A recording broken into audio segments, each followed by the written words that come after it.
Good morning, everyone. Today I'm very delighted to see many familiar faces. During the past few months, we've been touching bases with you, explaining you about what is influential brands. So for us, my presentation will have two parts. First, we will explain a little bit more on what is influential brands. What does it mean, influential brands? I will share with you some insights. And finally, we will have the award ceremony where we will call you to the stage to receive your award. So I will start by explaining you our definition of influential brands. There are many definitions in the market of what is being an influential brand. So for us, an influential brand is a brand that is able to meet generation Y expectations. So why meeting generation Y expectations is because today, the only way that you can build a brand is by connecting with them, engaging them. So we, in the study, we ask them, what matters to you? What is important to you? We identify these principles, and then we ask them, what are the brands that you prefer? They mention a few names, and then we ask them, why do you choose them? The brands that are able to meet Gen Y expectations is what we consider influential brands. We have done also a correlation between preferred brands and influential brands. So we are delighted today to share with you that the brands that you can see in the stage here on all these trophies are brands that has been named as influential brands that have very strong link and connection with the brand. So this is my first slide. I wanted to explain you on what is the meaning of influential brands. After this, I have 3 shopping behaviors that appear very common across all categories. So let me start with the first one, affordability factor.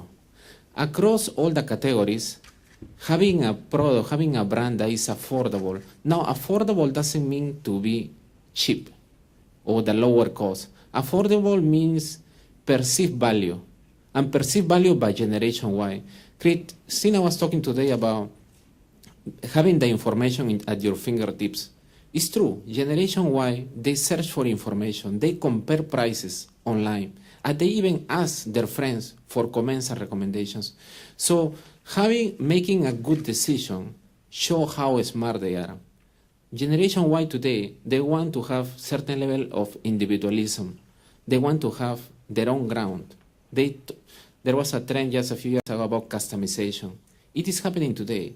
You talk to a Gen Y, Gen Yers don't want to be, they want to be part of a tribe, but they want to have their own self-position as well. So affordability is a very important shopping behavior that we have identified. The second one, and this is very interesting for retailers and for brand owners as well, the impulse factor. Almost 50% of the generation Y mentioned that they will buy something that they like on the spot. It means that today, visual merchandising, point of sale materials play a very, very important role. Generation Y activate quickly when they see an opportunity. So it's something for you to take into account. Third point is recommendation factor. Everyone is accustomed to traditional media. Everyone talk about social media. Everyone talk about digital platforms. But the truth is that recommendation is a key word today. Word of mouth. They check with their friends. And whatever their friends recommend play a very, very important role today. So I will be sharing a little bit more with you on this, but just keep in mind on these 3 key shopping behaviors. Other trends that we have identified is loyalty program. Today, we also seen from Christine's presentation, the loyalty program play a very important role in today's world. And it is true. They are very connected. They have these expectations from you as a brand owners to have a loyalty program, but not any type of loyalty program. It must be a loyalty program that has a robust connection with them. What do they expect? So in the report, we have identified that discount, voucher, and birthday promotions are the top 3 type of benefits that they expect from a loyalty program. This is coming from Generation Y. Online engagement, 71% of you do online shopping.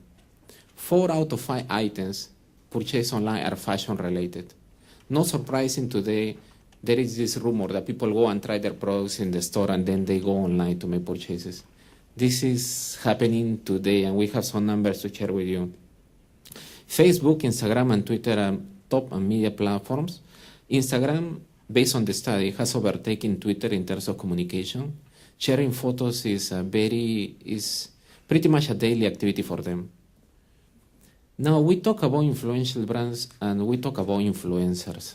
So who are the influencers? Based on the study, friends, very important role, but promotions as well. It seems that getting a good deal, a very good value for money, is something that they feel very happy. And why they feel so happy? Because they like to share and communicate. And what is best to communicate than having found a very good deal or having found a very good product? So just keep in mind with these trends. Now I will go a little bit into detail for F&B and FMCG as well. These are very simple values that Generation Y expect from the brands. People talk about having fanciful brands, very exciting brands. You need to shout to them, you need to tell them how exciting, so colorful, all this. But actually what Gen Ys are telling us is that they just expect the very basic. Honestly, is about having a face value to the brand. It's not just about being any fanciful brand, but it's a brand that has meanings. Once again, I need to touch bases on Christine's point because Christine was highlighting on a few trends. And CSR initiatives, being green, is very important for them. For a skincare category, for instance, being an organic product, chemical-free, play a more important role than being endorsed by a celebrity. So this shows you how they behave. Coming back to F&B, sorry, I tend to derail a little bit on the subject. So, for restaurant, 3 key factors that you need to consider is one is variety of food, affordability, and customer service. Why it's important to understand these elements is because your communications, as a brand owner, is how you build your brand. You have so many messages to communicate. If you're able to concentrate on what are the key fundamentals, what Gen Ys expect from you, you will be able to communicate in a consistent manner. You will see that one of the key success factors of all these brands is that they are consistent in their communication and their approach.